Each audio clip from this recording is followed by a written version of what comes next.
Tumatakbo-takbo po. Makalipas ang 30 minuto, lumabas na ang aking mahiwagang pasahero. Ano kaya sasabihin nito? Pakinggan nito.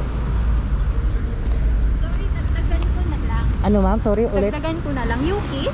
Judy? Yes, Judy. Oo. Ano sabi mo ma'am? Dagdagan ko na lang. Ayun, masarap sa pandinig. Thank you. Sorry. Diyan lang po. Ay, di na. Di to? Panlaban sa kuto to ma'am. Ha? Panlaban sa kuto. Kuto? Oo. Wala akong Sige ho ma'am. Saan ko po masaya?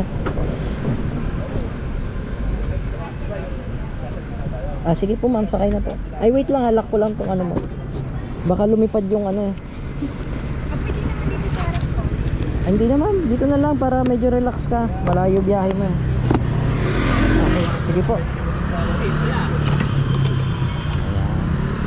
Okay na po ma'am. Sige. La la la.